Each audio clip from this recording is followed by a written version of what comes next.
A very good evening, ladies and gentlemen, and welcome to the 195th episode of the Together for Education webinar brought to you by Notebook.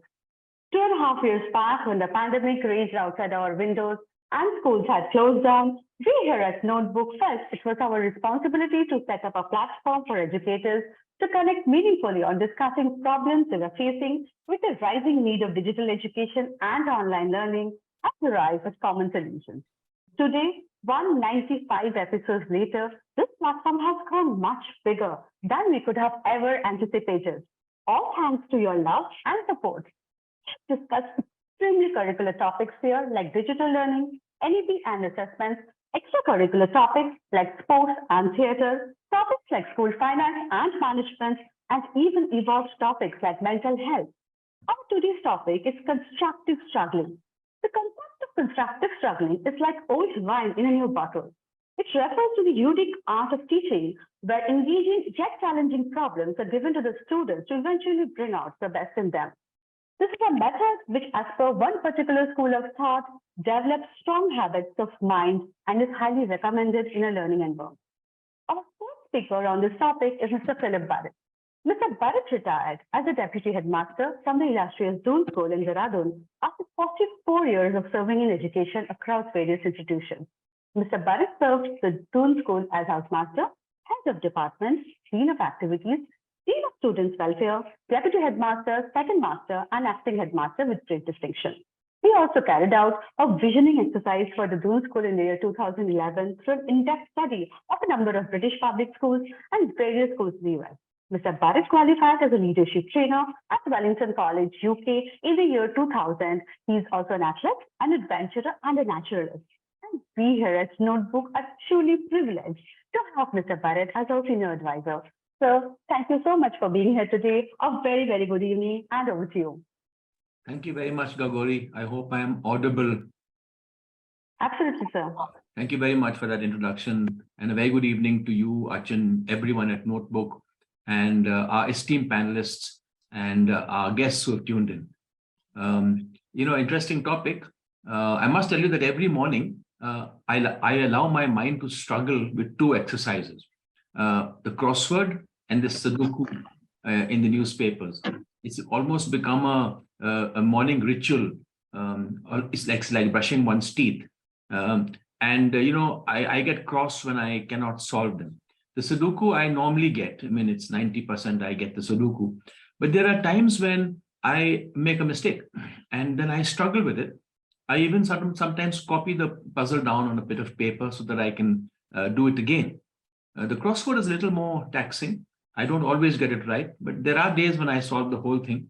But what it does for me is it makes me struggle and I feel good. I get a dopamine rush when I solve these two puzzles. I also do the anagram and the other word puzzles, but these two are my favorites. I believe that if you don't use the brain, you lose it. And it's just like a muscle. If you don't use the muscle, if you don't exercise it, it fades away. And the mind functions best when it has many synapses, when you give the mind new things to do. If you carry on in a routine, doing the routine things, the mind, it doesn't like that to grow. It needs new puzzles, it needs new challenges. It needs to do a new and rewarding things. And that's the way the mind is best exercised. I think that constructive struggling can happen when a skillful teacher gives students engaging and challenging tasks. This happens best when the teacher decides, that there's a time-consuming and demanding challenge, and this will provide a better learning value than the several shorter lessons that are obviously done in the class. So, I think that teachers have to select something very, very good for kids to do. I think this can be in the form of a research project or a combined science project where students work as a team and try and figure it out. I could break up struggles into two types. One is a struggle where no learning results from. And the other is a struggle where there's the wow experience at the end of it. It takes time before the child realizes that he has learned something.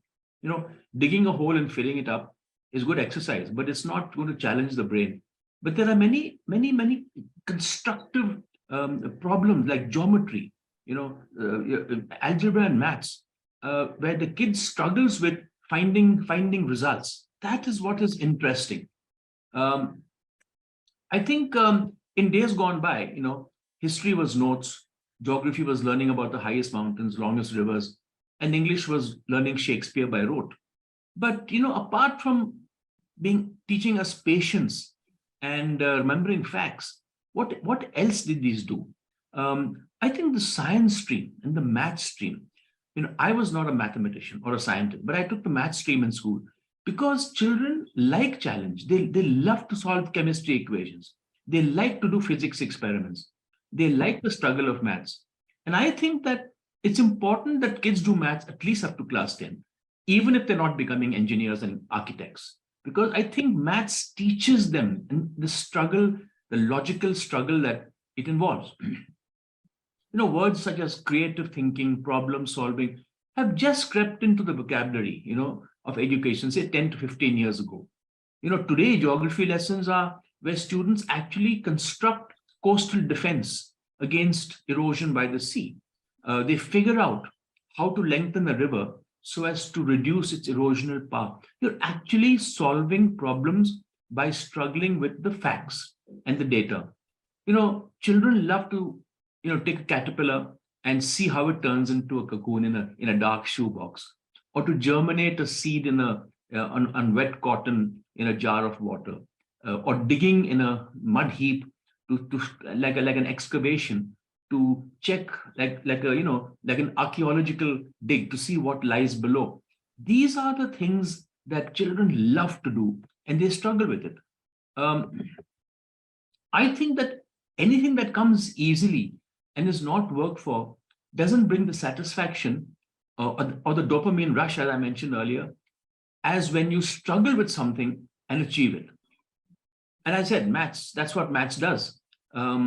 Because it teaches one to ponder the variables, to consider the options, to try different ways around the problem. And once one has got into understanding the sum, that's the wow effect. Now, many children hate maths because they hate the uncertainty of the struggle. They lack the patience. They want immediate results. And I think today we live in a world of quick fixes. They want to learn yoga in 6 days. They want to learn Spanish by doing a crash course. They want to make money easy. Everybody wants something fast. We do not want to work and struggle for it. And in my conversation with parents, I always insist that sometimes we should not fix, advise, and rescue children, at the drop of a hat. I think it's important to let children struggle a bit before we rush in to help. Because rushing in to help children is not making them resilient and is not making them struggle. I think the point of the struggle is that the child at the end of it solves his own problems. It is wrong for parents to rush in to help children. I am fascinated by the Rupee cube. I cannot do even one face. I'm absolutely useless. But I know children who can do it in 17 seconds, 10 seconds. In fact, there was a school that did the Rubik's cube inter-house competition. It's an amazing how these children can solve that puzzle. While my mind is totally blocked, it's a block. There's a block in it. Coding, writing programs, solving Mensa puzzles in physics, playing chess, backgammon, dominoes, Scrabble, Pictionary, doing jigsaw puzzles, playing the straw pickup game, Lego, working on Lego, constructing, model aeroplanes and cars from these do-it-yourself kits, carom, snooker, where you look at angles and rebounds. It's all but power and force and angles and reflection. Table tennis is a struggle. Reading the spin of the ball, how to respond in a microsecond. All these activities I mentioned are all very good to exercise the brain. I also ask kids to use the left hand more than the right hand. because it develops the other side of the brain. Simple tasks we should learn to be ambidextrous. We should learn to write with both hands if possible, or play tennis, at least a little bit of it with the left hand. I think helping children to work through a problem. I know teachers teach teamwork, it teaches resourcefulness, teaches patience, resilience, the ability to stick, the ability to handle failure. When experiments fail, to be able to pick yourselves up and continue, rather than like me, giving up. I think constructive struggling also involves non-academic areas. Children struggle with solving personal issues, making friends, speaking in public, going up to the headmaster or the principal to ask for something. Children sometimes struggle with these personal issues. This too is a struggle that can teach us so much. Finally, I want to say that there are certain things that I would advise teachers on. First is you have to fight the urge to answer everything for a student and solve all his problems. I think the second thing is to give students time to think of an answer. Very often we ask a question and we want a quick answer. And so we pick the first hand that goes up. We don't allow the struggle to go on. Let them think and then pick on a student, any student, to answer it. Research has shown that teachers on average only wait a second or less before they call upon a kid to answer a question. I think they should wait a little longer. I think we should also help students explain their answers. Not just expect an answer, but how they achieved that answer, how they arrived at the answer. It is called making thinking visible. They have to think. Also, I think we need to teach children perseverance, how to stick with a task. We need to also help them write down directions, because sometimes ordered directions don't last. I think teaching managerial skills. Struggling students have a hard time managing time and their daily tasks, because often it feels overwhelming for them. Each student must learn how to handle time on the task. And that's a very important thing in schools. And I think we should ask questions that allow children to think, not the yes, no answers, but the higher level, the higher order questioning, where we can expect a variety of answers. The higher order questioning is what we need to go in for. And lastly, I think the best way to encourage children to sit with a problem and work on it is to encourage them, is to motivate them, give them a pat on the back for effort rather than outcome. Because as Carol Dweck says, it's the effort that will get you to the top, not how brilliant you are. And so to close, I would say that it's important that every teacher in every subject pick on certain topics where there is struggle, and parents too at home must give them and offer them challenging games, challenging problems, so that kids struggle to get the answer. Because as I said earlier, without struggle, the joy in achievement is lost. Thank you very much for listening to me. I look forward to the views of the panelists and to Achin. Thank you very much. And over to you, Gagol. Thank you. Thank you so much, sir. We couldn't have asked for more, borrowing from your experiences. With that, ladies and gentlemen, our next speaker on this topic is Mr. Achin Bhattacharyya. Achin is the founder and CEO at Notebook. A chartered accountant by training, Achin was a director at Deloitte prior to starting Notebook. He has worked in India and abroad in various senior capacities in GE, PwC, KPMG, and Deloitte. Achin is a member of the Institute of Chartered Accountants of England and Wales, a fellow of the ICAI, a member of CP Australia and CP Ireland, and a member of CIMA UK. He is also the recipient of the prestigious Indian Achievers Award, an avid reader and a passionate traveler. Achin has keen interest in economics, history, literature, and philosophy. He is a regular speaker at various forums and chambers of commerce and contributes articles to numerous publications regularly. He is also on the board of some of the most renowned corporates and contributes significantly to their brand strategies. Achin, a very, very good evening, and over to you. Good evening. Good evening, everyone. Gaguri, I hope I'm audible. Absolutely. I once again welcome all of you to today's session. Now, in this very interesting topic, I'll try to take a slightly different and more holistic look towards it and tell you a few incidents about the corporate world and its own struggles with regard to the kind of challenges it faces and the kind of learning. The wisdom of learning from failure is beyond doubt and debate, and we would all agree. Yet, organizations, even global organizations, very rarely do it well, do it correct.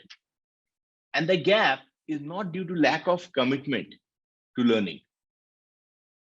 Managers in the vast majority of industries, be it in pharmaceutical, financial services, product design, telecommunication, construction companies, hospitals, even something as sophisticated as space shuttle programs, genuinely want to help their organizations by learning from failures to improve future performance. In some cases, they and their teams devote months, at times years, to after-action reviews, postmortems. However, time and again, we have seen that these painstaking efforts lead to very little real change on the ground. And the reason, many of them think about failure in a wrong way. Most executives believe that failure is always bad. They also believe that learning from it is pretty straightforward. Ask anybody to reflect on what they did wrong, to exhort them to avoid similar mistakes in future, and even if we do it from our day-to-day life. Or better yet, if we have a group of people, a team, to review and maybe come back with findings or report as to what happened. Now, some widely held beliefs are very often misguided. First, I honestly believe failure is not always bad. In any organizational life, it is sometimes inevitable, and sometimes, of course, even good. Learning from organization failure is anything but straightforward. So the common notion that people believe that it's very easy, simple, straightforward message, because the attitudes and activities required to effectively detect and analyze failures are very often in short supply in most organizations. And the need to do so is often underappreciated. So very often there is something called blame game that instantly starts the moment something doesn't work. We all know that failure and fault are virtually inseparable. So whether that be a household or an organization or a community. And unfortunately, every child learns at some point of time that admitting failure means taking the blame, which is completely wrong, of course. And that is why when they grow up as adults, we see that very few organizations have been able to actively promote this culture of owning up, of coming forward, of raising the red flag. And very few of them have been able to shift to this culture of psychological safety, which actually rewards learning from failure, appreciates it, encourages people to come forward. If it results from a lack of effort, at times failure perhaps might be blameworthy. But that might not always be the case. If it results from, for instance, a very simple job, someone at it, maybe an overly long shift, fatigue has set in, and some error happens. I think the manager who assigned the shift is equally at fault as much as the employee. Also, at times, a thorough understanding of the causes and context helps us to avoid the blame game and, in fact, focus on the learning. Of course, a number of things can go wrong. However, if we divide them into a few categories, at times, of course, failures can be preventable. It can be related to complexity, or might be failures which we call in corporate terminology as intelligent failures. But coming to reasons, so if you look at failures, of course, one might be deviance, someone choosing to violate prescribed processes, someone not being attentive enough, inattention, lack of skill set, lack of ability. Of course, there's an opportunity to learn. Process not being foolproof, process inadequacy. At times, the task might be very challenging and not executed properly or not being trained properly. Uncertainty. Of course, another very key takeaway, important thing might be that no proper testing, wrong pilots, etc. However, I think what is most important is building a culture of learning, and only leaders can create that culture of learning and reinforce it, wherein people should be given that comfort to come forward and voluntarily disclose that yes, there is a challenge, yes, there is a problem, we are facing it. Because at times, the faster we fail, the faster we succeed, instead of trying to, continuously be at it. For instance, if you read about automotive companies with their predictable high volume operations, they understandably tend to view failure as something that can and should be prevented. However, when it comes to detecting them, I'll tell you a very interesting real life story. I was reading about Alan Mully, who shortly after arriving from Boeing took over the reins of Ford as a global head in 2006. So when he took over the reins of Ford as a global head, he introduced a new system for detecting failures. He called all his managers and requested them to color code their reports: green for good, yellow for caution, and red for problem. A very common management technique all over the world. However, in his first few meetings, all managers coded their reports green. All the reports were green, as if everything is going great. So naturally, he was frustrated. So he reminded them that the company has lost several $1 billion in the previous year. So if everything is going so great, if everything is fantastic, then why are we losing out? After a few rounds of discussion, in one of the meetings, one executive color-coded the report as yellow and spoke about a serious product defect that could probably delay the launch. And he responded, and there was deathly silence in the room, as if everybody was very scared. But Mully responded with applause. And after that, every weekly staff meeting was full of color. People voluntarily came forward and transparently disclosed. So the story illustrates a pervasive and fundamental problem. Although many methods of coming forward exist, they're grossly underutilized. There are organizations which, of course, have a different culture. I was reading about an organization called Electricité de France, which operates around 58 nuclear plants in France.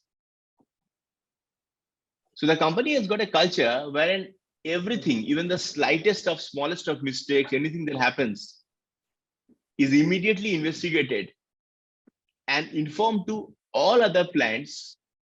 So something happens in one plant, it's immediately informed as a matter of routine, as a matter of standard process, standard operating process to all other plants, so that similar incidents, similar mistakes, similar challenges can be tackled effectively. Other incident that I was reading about, I think a horrific case in point, 2003 explosion of Columbia Space Shuttle, which killed 7 astronauts. So post that incident, NASA managers spent weeks in studying this. And several interviews initially downplayed the seriousness of a piece of foam having broken off the left side of the shuttle at launch. So initially, there was like completely trying to resist. But this major failure, which went largely undetected, caused fatal consequence 16 days later. And eventually, if this would have been detected on time, this could have prevented loss of so many lives. Now, very often our inability or general human tendency of not coming forward and owning our failures at times leads to projects irrationally being dragged, which are not economically prudent. We throw good money after bad money, praying that we will pull a rabbit out of our hat, which never happens. At times, engineers, scientists who are working on a project, with their intuition and experience, they understand the fatal flaws. But considering the fact that formal decision has not been taken, they keep on delaying it for months at times. I read about a very encouraging and great incident, great culture, I'll say.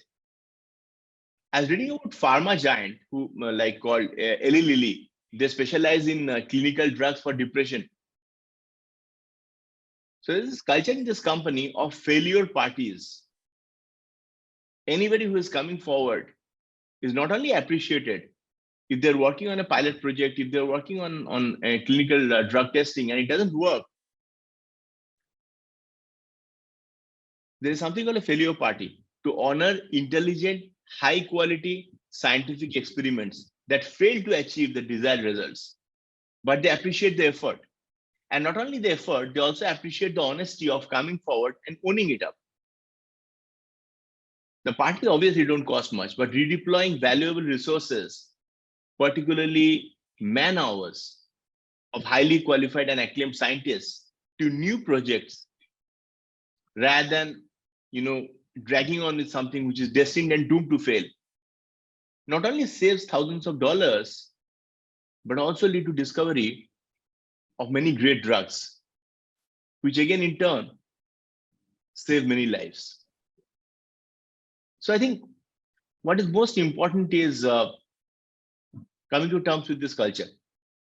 Also, once a failure has been detected, it's of course essential to go beyond the obvious and superficial reason and actually to find out. And while finding out, I think what is most important is not who is wrong, but what went wrong. So as to ensure that we don't repeat such mistakes. So I think as far as today's topic goes, it's a fantastic topic. Now, I was discussing about the corporate world and its own set of challenges. Of course, when you look at something from an academic perspective, from the perspective of school, again. So I think sometimes teachers and parents may be concerned that students will become frustrated or fall behind if they're given problems or challenges that seem too hard. But I think a new way to think about this is by advocating constructive struggling and not pointless frustration. A skillful teacher giving students engaging yet challenging problems that Burrett was referring about. So I think to discuss more about this topic, we have a fantastic panel here, a panel of senior educators with decades of experience. And I'm sure they'll discuss about this particular topic and come forward with their own real life experiences, which we all look forward to hear from them. I thank all of you for giving me a patient hearing. And over to you, Gauri. Thank you so much, Achin, for this wonderful deliberation. Well, ladies and gentlemen, to discuss this topic, today we do have a wonderful panel lined up for you. But before we start with the panel discussion, a little bit about us here at Notebook. We at Notebook are an edtech platform that creates short videos pertaining to the school curriculum.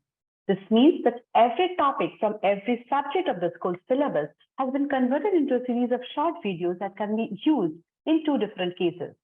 One is when you, as a teacher, are starting out a topic in your classroom, you can play one of these videos as a method of visually introducing the topic to your student. These videos are just 6 to 10 minutes in duration and take up very little of your class time while offering the right kind of material to students to generate curiosity and excitement. The second is when the student is studying at home months later, they have access to the same videos on their personal devices, be it a laptop or a smartphone. They can watch the videos over and over again until they get a very clear understanding of the topic that you had taught. What I'm going to do now is play you some short snippets of notebook videos so that you know what they exactly look like. During ancient times, early men used to eat food raw. With the sudden discovery of fire, humans learnt the art of cooking food. Even after the discovery of fire, we did not have a steady supply of food. We led a nomadic life and were mostly hunters and gatherers. Hello and welcome to a brand new video lesson from Notebook. These lines show how a young and silly cricket wasted his time singing songs throughout the seasons of summer and spring. With the onset of winter, the grounds were covered with snow. The hungry and desperate cricket could not find any food anywhere for sustenance. A polynomial of degree 0 is called a constant polynomial. A polynomial of degree 1 is a linear polynomial. Likewise, a polynomial of degree 2 is called the quadratic polynomial. And very simply, a polynomial of degree 3 is called a cubic polynomial. Well, ladies and gentlemen, those were some short snippets from notebook videos as you just now saw. We have today connected with over 3,500 schools and have had more than 44 lakh students benefit from our videos.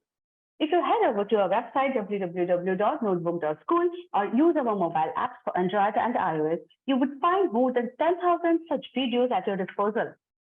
That it is now time to introduce a wonderful panelist that we have with us today. We have with us today Mr. Rajeev Ranjan, Principal, Delhi World Public School, Rajkot, Gujarat, also a teacher trainer, master, career counselor, CBSE resource person. Sir is trained in ESD from English and Foreign Languages University, Hyderabad, UG and PG in English from Banaras University, Varanasi, previously associated with GEMS India Group of Schools, Tohana, Haryana, MDVM Parle School, Neemrana, Rajasthan, Navodaya Vidyalaya, Jharkhand, and A&M GEMS Cambridge School, Pathankot, Anju Gill Academy, Jaunpur. Presently, he is the CBSE City Coordinator of 3 districts, Rajkot, Morbi, and Surendranagar of Saurashtra region, Gujarat. Sir's core area of interest is in school education and conducting teacher training. He has been contributing a lot as a CBSE resource person that is conducting teachers training on various topics and developing teacher training manuals. He's the founder and CEO of School Education, www.rajivvlg.com, and 10 Minutes, 10 Thoughts, and Expert Talk. Sir, a very good evening and welcome to the panel. Next, we have with us Mrs. Anuradha Rakshit, Principal, GPS Kalinga, Odisha.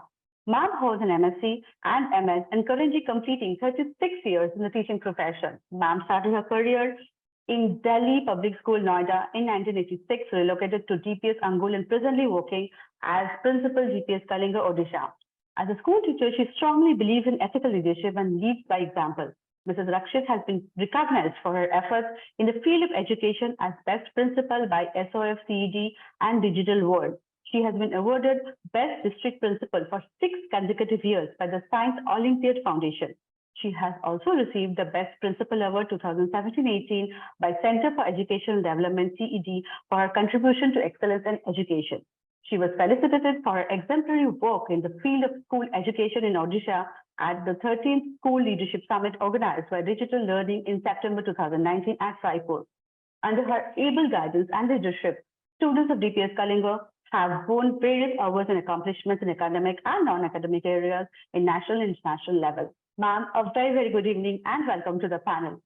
We also have with us today Dr. Moupali Mittra, Principal, MGN Public School, Rohtak, Haryana. She's an educationist who believes in overall transformation of minds and skills of young generation and kindling a flame to empower them with positive and potential confidence. Ma'am holds a BSc, MSc, BA, PhD, and MBA in Finance. Her previous roles include Principal at Gulmohar Public School, Senior Coordinator Schools for the chain of DPS schools under Super House Education Foundation, Headmistress at Sheikh Anandram Jaipurya School, Principal at the Millennium School, the Director Principal CPS Fatehpur for Fatehpur CPS Group of Schools. She has received numerous awards and accomplishments, including Green Mentor Award in 2019, Vidya Ratna Award in 2014, Best Educationist Award in 2012. Ma'am has hosted many webinars for students and parents, workshop for teachers training, principals training, workshop under lead collaboration program of CBSE Hub of Education. Ma'am, a very, very good evening and welcome back to the panel. If I can kindly request all the panelists to unmute themselves and switch on their cameras, please. I wanted to come to Rajeev Ranjan sir first, if it's okay. Sir, a very good evening. I hope am I audible? Yeah. Okay, so sir, I'll start with this question for you. This phrase called constructive struggling, where teachers provide thought-provoking materials to the students to guide them through their learning. So how do we conceive this term constructive struggling in a school scenario, in a classroom scenario? Yeah, this is a day-to-day challenging activity, and we expect that a student will struggle and make errors. It is universal truth. But the beauty, the time spent on struggling, the child learns a lot. But during this learning activity, I think teacher's part is very crucial parts. Teacher can play crucial parts. And two qualities I want from teacher, that is a teacher must be courageous enough. And second, a teacher must be patient enough. Like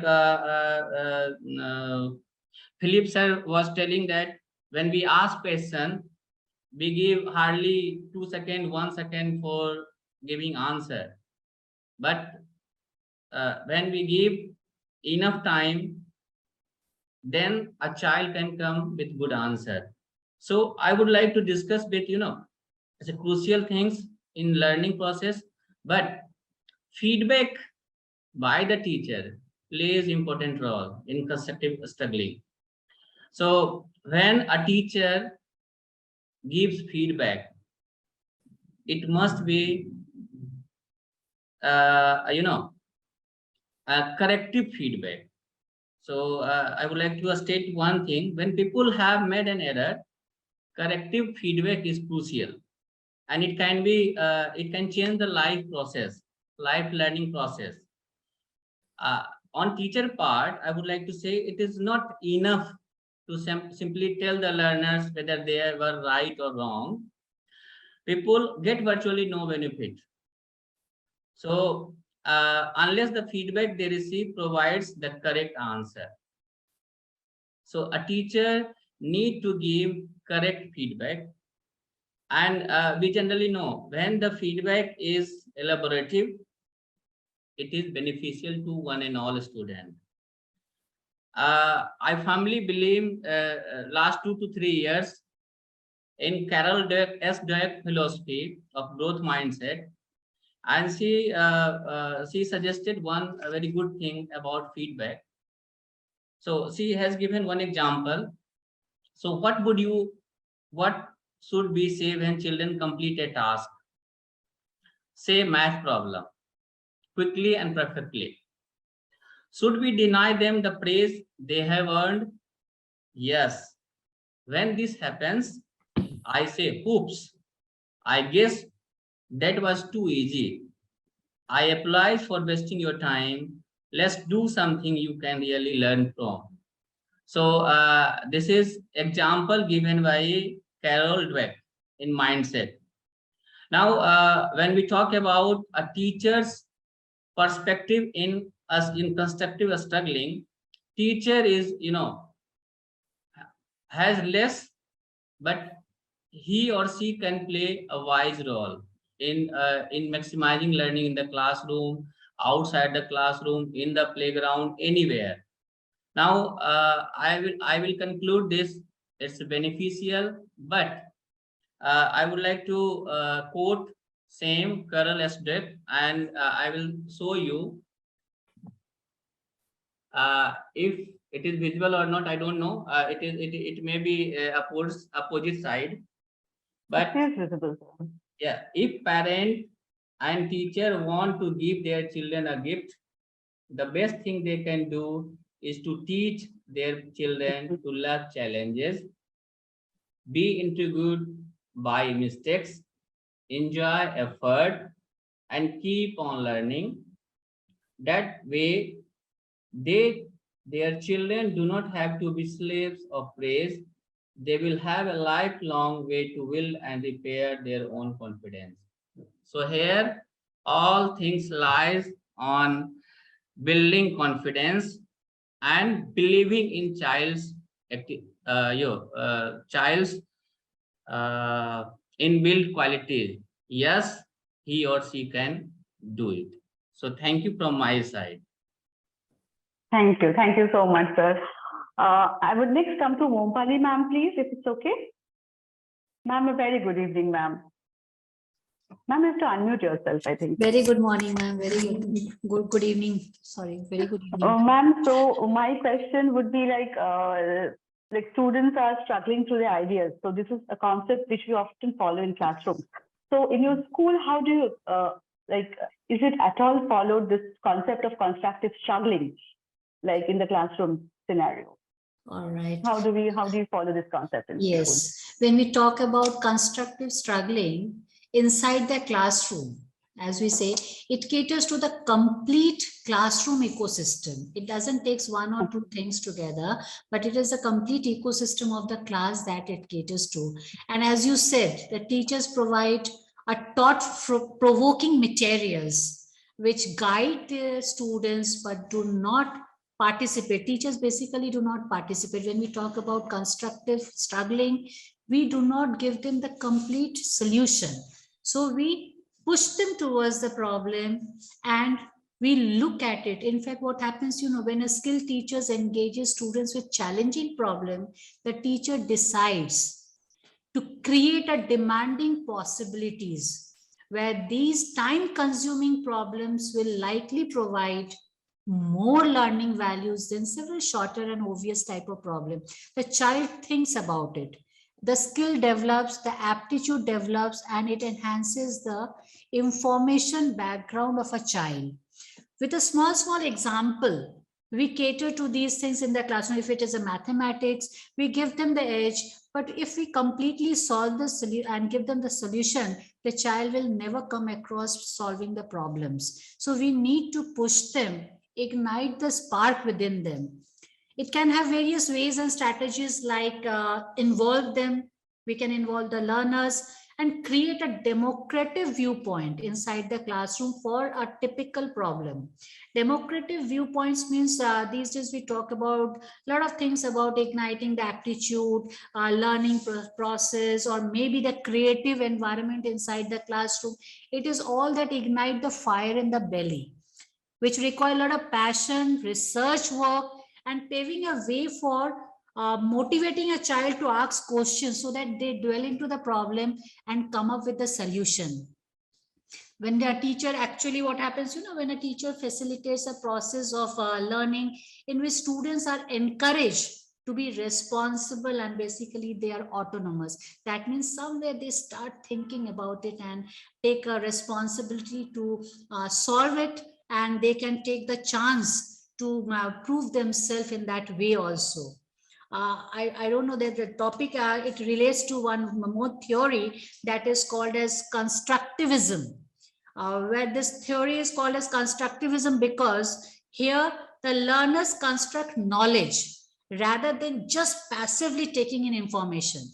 It's a very approved theory, and as people experiences the world and reflect upon these experiences, they actually build their own perseverance and incorporate new information. The same thing, children also, when they pass through this situation, they incorporate their new information into their pre-existing knowledge. And that creates the confidence of struggle and overcoming the struggle and moving towards the pathway of success. Because when there is a success, when the obstacles are all over, that creates a new paving, a new way for the student also. So when we push them, we actually ignite the spark of thought, spark of their knowledge within the inherent potential. And of course, it's very obvious that whenever there is any kind of feelings of accomplishment, a child feels it and they are more confident for the future problems that is going to come their way in the education system or in their life. Education is actually not all about just few chapters or few lessons. We all talk about it, but due to certain constraints in the classroom, we forget that how to push them. But it has to be our everyday working, which we are these days with maybe with the beautiful structural construction of NEP and all those, we are pushed towards this skill teaching, and teachers are also trained, and beautifully children are taking up the responsibilities, they're proving themselves. They are becoming demanding. So it's rather a flip kind of learning that is going on inside the classroom. And that's a beautiful experience at time. Although we teachers struggle, we give them a lot of way, but this constructive struggling is required. It is a demand of the time, and it will enhance our children for proving themselves, for creating a new avenue. As we talk about design thinking, it is again the advent structure of this constructive struggling. We talk about design thinking, how it will come. It's a problem solving skill. How the skill will get developed in a child. We are supposed to provoke our children, give them a way, and create that environment that they'll resolve the problem themselves and solve the issues and feel motivated. This is the beauty, and constructive struggling needs to be provoked inside the classroom for better education. It has a lot of benefit. I believe all the panelists will also agree. Even children, teachers also experiences a lot of things, because a lot of benefits are existing for it. Absolutely, ma'am. Thank you so much, ma'am. I'll just come back to you for the benefits. Maybe we can come to Anuradha, ma'am. Very good evening, ma'am. Good evening, one and all. Good evening, ma'am. So I want to hear from you, like how are you practicing this art of constructive struggling in your classroom, and if you can just throw some light on the benefits as well. Well, we have been hearing about so much about constructive struggling for the last 40 minutes. So when it comes to the classroom situation, yes, we who are into the school education, first we must understand the very essence of this concept. Now, earlier when it was all about teaching, we all know that earlier the concept was all about teaching, and the role of the teacher was I'll say the central role was being played by the teacher. But now it is no longer that. It is all about the learner. No longer the teacher. Teacher is simply a facilitator who is facilitating the process of learning. And so the focus has moved. Number one, the focus has moved from the art of teaching to the art of learning. And when it comes to what is the basic difference between the art of teaching and art of learning, here the teacher is one. Teacher is one. Teacher is teaching to a class of 40 or 45 students. So when the teacher is teaching, the teacher is sharing his or her ideas, views, teaching methodology with the children. But no, sitting across is 40 minds which needs to be ignited. It's not that all the children are on the same platform with the same listening skills, learning skills, problem-solving skills. So there the role of the teacher is to reach out to each and every child in the classroom. And how do we reach out? It's Gone are the days when it was just the jug and mug theory. The teacher teaches and passively the children listen, whether it has been deeply incorporated in the minds or not, that it only is reflected when they sit for a test, used to sit for a test. Yes, they have understood or not understood. But that again is not the, I'll say in the today's challenging world, today all of us are on this digital platform, sharing our views. This is also outcome of what I will say as constructive struggling. How? During pandemic, when the offline teaching had to be taken up by teachers on the online platform, there every teacher struggled initially. Everybody was not so well equipped to take up the class, and it was a challenge. Children had to shift from the interactive classrooms to the digital platform. There again, it was a great challenge. But I think that, as we say, that necessity is the mother of invention. So both the teacher and the taught adapted themselves to this struggle. And now what we see is the outcome of that constructive struggling. That's the best example that I can give today for this platform. Then comes to the classroom situation, because you have asked me about the classroom situation where physically the children are present. Now the teacher has to always keep in mind that the individual needs of children are not common. Cater to each child. I always say this, that every child we have to treat as an individual entity. We can't say A has understood, so B will also understand. B must have understood, rather. It's not that way. So what does this process help in? It helps in developing the thinking skills of every child.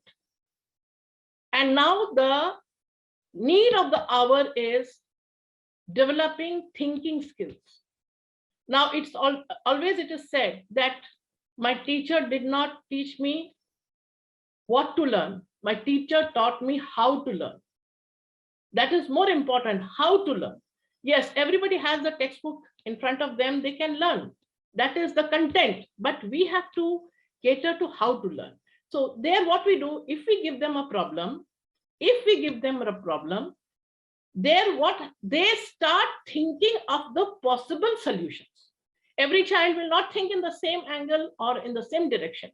So like even for example, in the junior classes, you give them a piece of paper, and origami is a specialized, we know that's the paper craft, but then you give them a paper and you tell them, now each one you do whatever you want to do. Come up with something. You will be surprised to see that children come up with their own ideas of making birds, making flowers, making plants, something or the other, which if the teacher would have given one instruction, now take this flower and all of you make a flower out of it, take this paper and make a flower out of it. Well, I would not say that we are catering to individual differences.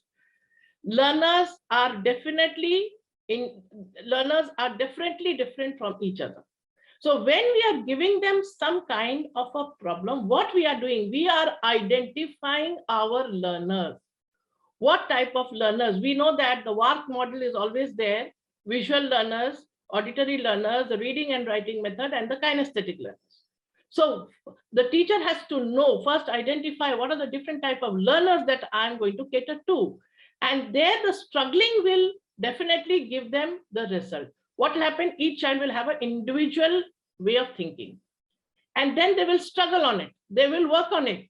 But ultimately, the outcome of that struggle will be something innovative, will be something different, and will give way to each child to think, imagine, and put that imagination into the pen and paper or into any artwork or into any whatever you may say, any product that they're doing. So that is one, we have to think of every individual as a cater to every child's needs. And that is all about the school teaching is. School teaching is not to put all children on the equal platform and expect the same grades and marks from each child. Rather, now the day has come when the child has to learn his content, his text, his course, but at the same time has to learn the life skills. So if you do not give them situations, when there are situations when the children go for a match, and that is a situation that they are playing, inter-house match is going on. So one house has won, one house has lost. So the one who has won is cheering. The one who has lost has come and starts damaging school property or starts doing something destructive. Now, where are we? We have not taken care of their emotional skills.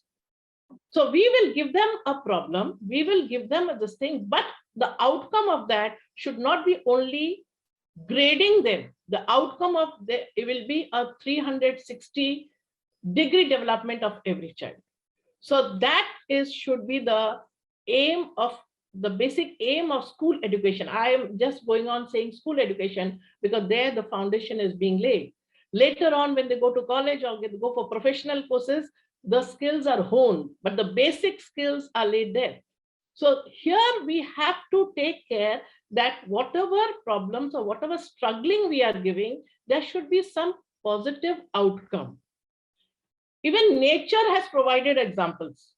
Like we all know, the children know life cycle of butterfly. I think Sir Philip sir also stated the same thing, that when the butterfly, actually the cocoon stage, then the struggling starts to emerge out as the butterfly. But then that struggling, actually what is the science behind it? That struggling makes the wings stronger for the butterfly to fly. So then you see that nature itself has given us a very good example where the struggling has led to a very, very positive impact. If that struggle period would not be there, the butterfly would not be that efficient in flying. So we will always think of those kinds of assignments, collaborative learning, where a group is given one project and each one is told, put in your idea. Each one is told, you make group of 5 students and you give them a collaborative project. And you tell them that each one has to give come forward with one idea. And then you all 5 get together and you do. Somebody contributes towards the diagram, somebody contributes towards the research work, somebody towards the layout. And I think one very good method is promoting the making of class magazines. I would like to give this example because class magazine is one place where in a smaller group, we are giving scope for every child to show his or her innate potentialities. And there it is not always the curriculum, the academics, but through other small project work, the children learn. And I think you wanted another question. What was the other? Little light on the benefits. Benefits is most yes. Benefits one, I would say that benefit first one is that individualistic learning. Every child has got a chance to learn. But again, it may be time taking because once you take into account the individual differences, you will have to, it will be more time taking. Like Sir said, the first child answers and we keep quiet. No.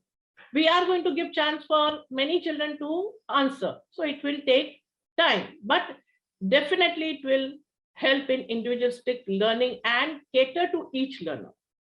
It will cater to each learner, and I'll say it will be more fun learning a concept because the teacher is guiding, the teacher is giving inputs, but the teacher is not giving the total solution.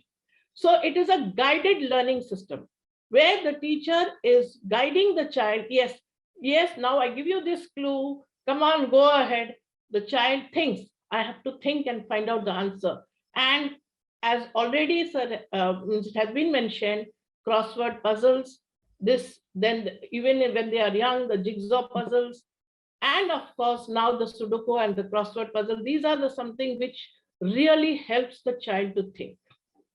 And that is why we should incorporate these activities into the curriculum. We should not just have the question answer method. there has to be some kind of activities incorporated into the curriculum where the child gets the scope to show his or her own thinking skills. A scientist, when I say that a scientist has invented this, the scientist did not straight away invent that. Scientists had to go through many processes, could not succeed in certain ways, then finally he or she could invent that particular gadget or particular. But then what was the learning there?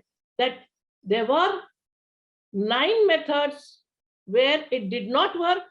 So that was showing that there are 9 ways where you cannot make it, but 1 method where you could make it. So there we have to encourage children towards thinking, towards collaborative learning, towards project work, towards research-based learning, and the outcome will be that the child has not only mechanically learned the topic, but the child has really been part and parcel of the entire learning process. Thank you. Thank you so much, ma'am. It was truly wonderful. Thank you for those lovely deliberations. Welcome. I would just come with one question to Rajeev Ranjan sir quickly, if he's there, sir. If you can just, yeah. Sir, my question to you is like, so you have done a lot of work on academic slow learners. So how do we incorporate the concept of constructive struggling for this target group? So first we need to identify, and then for academic slow learner, we need to give a small achievable task. Okay. So when we are able to instill the confidence that yes, you can do, you can achieve, then gradual, point wise, the student start working. So the identification is first and foremost important thing. Like there is a difference between rigid learner and reluctant learner, or something like that, whether he is not ready to learn or he wants to learn, but some reason he is not capable of maintaining the pace among 40 students. So identification, then a small task which he or she can achieve. So this is changing parameter for each and every student. Those who are academically performing low, and we need to talk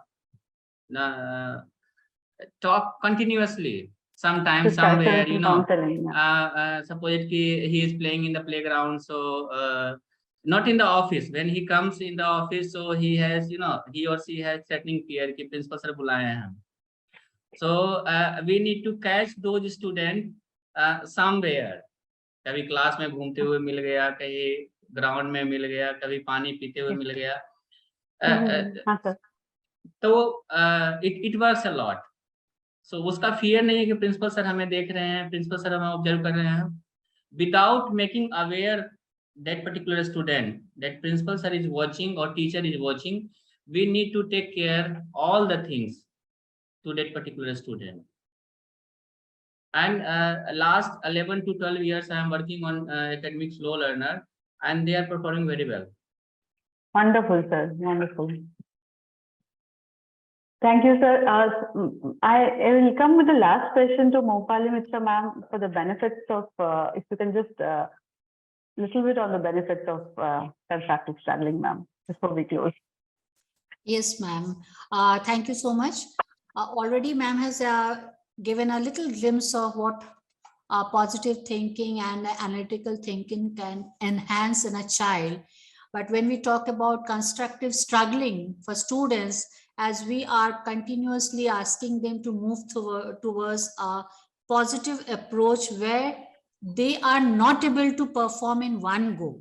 That is what is struggling. So by this process, the first thing that they learn is the perseverance, the analysis in depth, and critical thinking. These are the basic core things they learn through such kind of activities being dealt in the class by a teacher. Now, what we actually learn out of it, when a child is being pushed, the child gains the confidence is one thing that we see. But without looking at it, the qualities and the potential that get enhanced actually in a class and a child is a quick recall system. How to remember, because they learn by doing. A lot of process and the skills of the brain works on it. So quick recall system that get activated and a child enjoys learning. And it has a direct impact on the skill application. Skill application is so quick in the mind of a child. The child immediately feels like how to do it, how to connect the things. These are the ingredients, how to mix them and come up with the actual requirement. So what happens, unknowingly the concept clarity is there. Because it's very clear in the mind of a child. Child know how to think. The direction is clear in the mind. Quick recalling of all the previous experiences they add on. And instant intuition occurs in the mind of a child. That is the ability we need. How to work. That's an instant intuition. We say hazir jawabi hai bacha. How it happens? Because the child immediately analyzes the thing. This is something which leads them towards long-term knowledge retention. We talk about rote and write learning, a lot of things to be done, marks to be achieved. These are the skills which will enhance finally long-term knowledge retention and allow learning to become more profound and durable.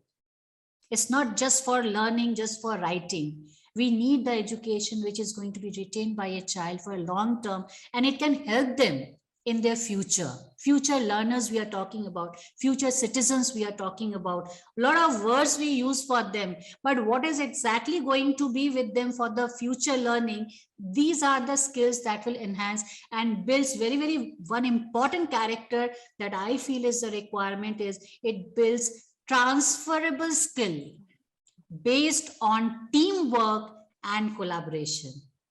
A child is good, the child is able to do, but how good the child is in transferring his own skill to enhance others and create a teamwork with the collaboration, because finally we lead towards a one goal, that is a collaboration and moving towards excellence. And this teamwork and collaboration work can definitely lead them towards excellence, because a lot of knowledge happens when we collaborate. A lot of skill develops when we look at others, when we work together and we come across with the learning ability, disability, a lot of things mix out. And the outcome is beautiful because we are finally talking about constructive struggling. They struggle and definitely this leads towards the essence of accomplishment in the mind of a child, which develops confidence and it gives an edge for the beautiful future. I feel it has a beautiful impact on the students, the classroom structure. If a child is successful, we all are happy about it. We all take the pride of being a proud parents or the teachers or the principals. So it is, after all, we all who accomplish if a child accomplishes. So there is beautiful way of learning it, engaging it, and bringing them up to the structure where they can prove themselves as a worthy child and a worthy citizen of the country in future. Thank you so much, ma'am. Absolutely enriching discussion. Moupali, Mittra ma'am, Anuradha, Rakshit ma'am, and Rajeev, Ranjan sir.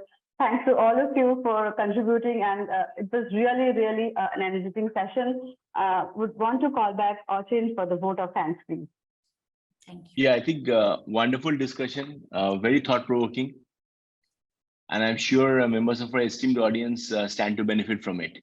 But sir, thank you as always for giving us a great start. I think some wonderful points you made. I couldn't agree more. Rajeev, Ranjan sir, thank you for being a part of the gathering. And as well as I think from a very beautiful quote that you brought in, teaching children to love challenges, that really stays with us. You know, that's really wonderful. And also in terms of qualities that we expect from esteemed educators, being courageous, as well as having the patience. I think these are really important. Dr. Mittra, thank you so much, ma'am. for being here with us. You very rightly mentioned that it caters to the entire classroom ecosystem, and also your deliberation on constructivism. Very, very appropriate. Learners constructing knowledge. That's the way to look at it. Anuradha ma'am, thank you so much. I think a very important point that you made, ma'am, was with regard to the fact that teaching children how to learn, far more important than what to learn. That really stays with them throughout their life in the long run. And also, I think the changing focus in terms of the fact that it's all about learners and the changing role of educators as facilitators, as moderators, ensuring engaging peer-to-peer discussions. So, of course, and helping students to develop thinking skills. So I think some wonderful points, and no doubt about it. Today's topic, very engaging one. And I really thank all of you for your valued inputs on this. We look forward to your continued support in the sessions to come. Thank you, take care, and goodbye.